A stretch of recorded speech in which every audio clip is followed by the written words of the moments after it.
اللهم لك الحمد. ئەو خۆ بۆ جارێکی تر بە سەلامەتی خوا تەمەنی درێژ کردین و هاتینەوە ئەم مانگە گەیشتینەوە ئەم مانگە پیرۆزە. خوایە زۆر سوپاس بۆ تۆ. واللهی ئەم مانگە ئەوەنە پیرۆزە، ئەوەنە گەورەیە، سوژدەی شوکرێوێ هەموو شەوێک ئەگە چەند دقەیە بچیتە سوژدەی هێشتا کەمە، بڵێ خوایە لێت بە زیاد بێ سوپاس بۆ تۆ کە منت گەیاندە ئەم مانگە گەورەیە، ئەم مانگە پیرۆزە. چونکە خوای گەورە لە یەکەم شەوی مانگی ڕەمەزانە کۆمەڵی قەرار دەرەکات، تایبەت بە ئیماندارەکان، تایبەت بەوانی کەوا ڕێز لە مانگە ئەگرن، خۆیان بۆ مانگە ئامادە کردووە.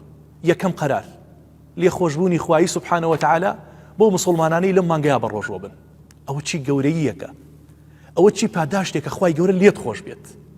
کاکە لەم مانگەیە هەیە لە مانگەکانی ترانی عەزیزەکەم گوێ بگرە، من صامە ڕەمەضانە، هەر ئیماندارێک مانگی ڕەمەزان بگرێت ئیمانن، ئیمانی پێی هەبێت، یەقینی هەبێت کە ئەم مانگە فەرزە لەسەری ئەبێ بیگرێ مادام توانای هەیە، واحتیسابن، ناز نەکا بەسەر خەڵکە، منەت نەکات، ڕیایی نەکا بڵێ من بەڕۆژوم، بۆ ناو نەبێت، بۆ شوهرەت نەبێت، واحتیسابن بڵێ خوایە تەنها ئەجرم لە تۆ ئەوێت، غفر له ما تقدم من ذنبه.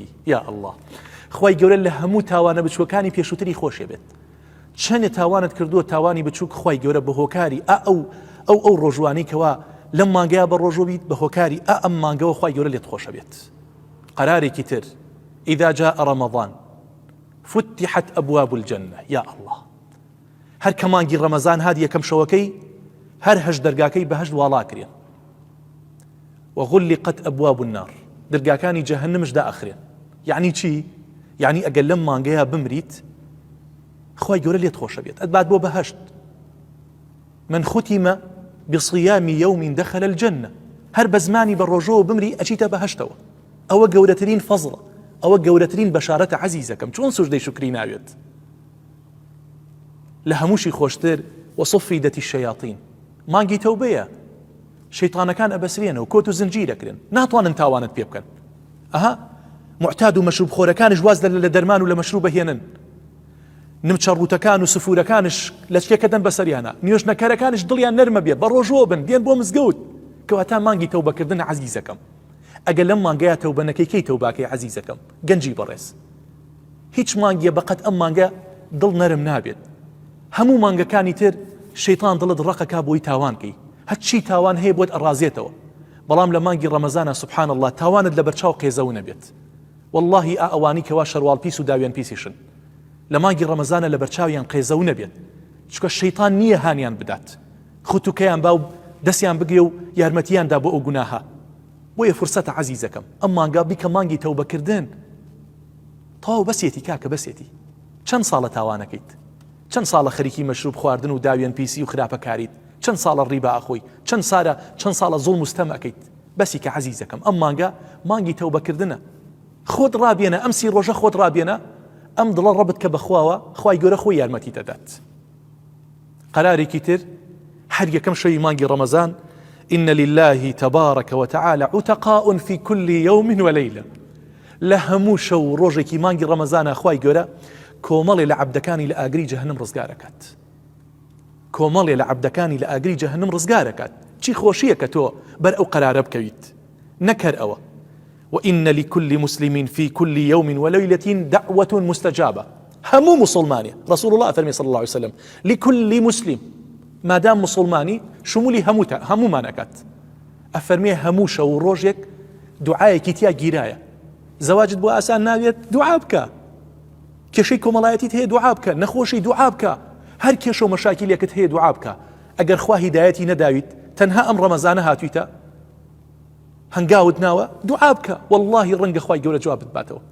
شكر رسول الله فرمي صلى الله عليه وسلم سيكز دعايا الرتنا كريتو، الصائم حتى يفطر، بالروجيك حتى فتاركاتو، يعني لو دقيقة بارشيوت كردو، حتى أو دقيقة والروجوكات أشكينيت أو 12 ساعات أو 16 ساعات، لهر ساعاتك لهر شركة ودقيقة دعاء بكي دعوكت ردنا كريتو، هر دعاء بكي خواي قولة بدسي خالي نات كريتو. أمانجا بأندازي دمانج بالرجوبونة، يعني أجر مانجي رمضان كامل بالرجوبي وقواية تو دمانج بالرجوب بيتي. رسول الله فرمي صلى الله عليه وسلم من صام رمضان فشهر ب10 أشهر، هر مانجي رمضان بالرجوبي بقد دمانجا، وصيام 6 أيام بعد الفطر فذلك تمام السنة. ئەگە شەشەڵانش بگری مانگی شەوال کە شەش ڕۆژی تایە سنەتایە تایە بە ڕۆژوو بیت ئەویش ئەجری 2 مانگی هەیە کەواتە فذلك تمام السنة وەک ئەو وایە تۆ هەموو ساڵەکە بە ڕۆژوو ببێتی. بۆیە هەر بە مانگی ڕەمەزان ئیکتیفا نەکەی عەزیزەکەم. کاتێ شەوال هات ئەو دەرفەتە لە دەست خۆت نەدەیت، ئەو دەرفەتێکی زێڕینە وەک ئەو وایە 2 مانگ بە ڕۆژوو بوێتیت. ئەنجا قیامەکەی تەراویحەکەی ئەڵڵا چەند خۆشە، چەند ڕوحتیایە ئاسوودا بێت ئەو کاتی کەوا ئەوەستی بۆ تەراویح لە دەست خۆتی نەدەی لە هەر شوێنێکی نەخۆشی لە ماڵی لە مزگەوتی لە سەفەری لە دەوامی لە هەر شوێنێکی نەکەی تەراویح لە دەست بەی عەزیزەکەم. من قام ڕەمەضانە هەر کە تەراویحەکەت کرد ئەم قەرارەت بۆ دەرەچێت ئیمانن واحتیسابن. ئیمانت بە تەراویحەکە هەبێت کە سنەتێکی پێغەمبەری خوایە صلی الله عليه وسلم واحتیسابە و داوای ئەجر و پاداش لە خوا بکەی غوفر له ما تقدم من ذنبه. خوای گەورە لە هەموو تاوانەکانی پێشووترت خۆشە بێ، هەر تاوانێکی بچووکت کرد بێت کەواتە ئەو کەسەی نەخۆشە ناتوانێ بە ڕۆژوو بێت با بەر ئەم قەرارە بکەوێت. خۆت لەم قەرارە مەحروم مەکە، خۆت لەم ڕەحمە مەحروم مەکە عەزیزەکەم. ناتوانی بە ڕۆژوو بی لەبەر نەخۆشی کەفارەت یەدەی فیدیە یەدەی، بەڵام قیامەکەت لەبیر نەچێت. هەر کە تەراویحەکەت کرد خوای گەورە هەرچی تاوانە لێ ئەبورێت، لە تاوانەکانت ئەبورێت. مژدەیەک لە هەمویان خۆشتر، لە هەمویان خۆشتر ئەگەر عومرێ لە ڕەمەزانە بکەیت. الله وەک ئەوە وایە حەجێکت کرد بێت. رسول الله صلى الله عليه وسلم بأفرتك أنصاري فرمو ما منعك أن تحجي معنا چی وای لێت کردنەی لەگەڵمانە بۆ حەج بۆ نەهاتی بۆ حەج. فەرمی ئەی ڕەسوولی ئەکرەم دوو شترمان هەبوو. پیاوەکەم لەگەڵ کوڕەکەیدا ئەوان چون حەجیان پێی کرد، وشترێکی بۆ ئێمە بەجێ هێشت، ئەو وشترە هی ئاوهێنان بوو، ئاوی سازگارمان لە دەرەوەی مەدینە پێهێنا بۆ ماڵەوە، بۆیە نەمانتوانی. فەرمووی ئەگە ساڵێکی تر ڕەمەزان هات فاعتەمیری عومرە بکە فإن عمرة في رمضان كحجة معي. عمريك للرمضان بكي وك أو حجك لقل منا بكيت. يعني أجر عمري للرمضان بكيت وك أو حجك لقل في غمراك النبي صلى الله عليه وسلم. بابا هموما تامزروي بينيني في غمرين صلى الله عليه وسلم، تامزروي سلامك لقوركي لمزاركي، فكيف أويب محمد صلى الله عليه وسلم حجد لقلابك لقل أو حج كيت. أجر إمكانيتها هي، أجر توانات هي ماديا ومعنويا.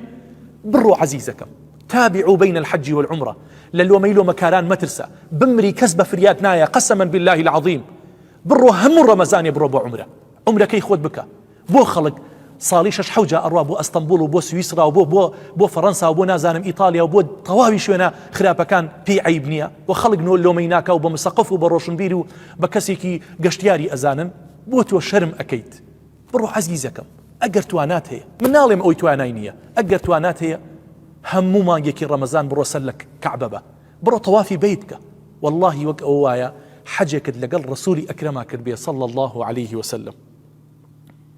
وشويكي شتيايا خير من 1000 شهر باشترى لهزار مان لعبادتي هشتا صار أو ليلة القدرة ناكر يتوزين وينكيتوا ناكر يتوأو شوانا بخبيت بلي إيشم بلاوة قرنترا خوم بلاوة قرنترا قربان جان الصلاة خير من النوم لها مكاتي كان نيوش لخو باشترا. رسول الله صلى الله عليه وسلم قد لشواني ليلة القدر نخوتو همو شوكاني زينو كردوتو بلكو وأيقظ أهله خيزانا كان شي بخبر إيهنا أو صاليك ووفاتي تياكر بيز شو بيز روش احتكافي كل مزقوتها مايوة بشوكي وبروجكشي ناقر رايو بمار أو أيزاني قيامة شن يسخته كاك قيامة نفسي عزيزكم يوم يفر المرء من أخيه وأمه وأبيه والله لبراك دراكي لدايكت لباوك دراكي وصاحبته وبنيه والله لخيزانت لها وسر دراكي لمنا لكان دراكي لكل امرئ منهم يومئذ شأن يغنيه همو ما نسرقالي بخومانوا همو يقلين نفسي روجك هندنا راحتي هندد جوار طالة. ويا عزيزكم أم فرصتاني مانجي رمضان دسي خوت مدى سجدي شكري ويت إيما قيشونة أم مانجا خلقك تمناي أكر بقابا مانجا بلام دنيا كرديانا جير خاكوا استاوى لجير خاكايا قسما بالله هر يك لقبرسانا كان بيني تدرو لقبر كان زنيان كيتوا الذنوب نوا والله هميان تمنى كان بينو رمضان تمنى كان دور كاد نيوشكن تمنى كان سبحان الله يبكن بويا عزيزاني خوم تمن فرصته برينا ويا بو بهشت يا برينا ويا بو دوزخ خواي جورا بنامان بات خواي جورا مانجي رمضان لهمو لايك مان بيروسكا موفقمان کا بتوانین تیایدا عیبادەت بکەین، خوای پەروەردگار کارێکمان بۆ بکات، توانایەکمان باتێ، تاقەیەکمان باتێ بتوانین لەم مانگەیە خوا لە خۆمان ڕازیکەین.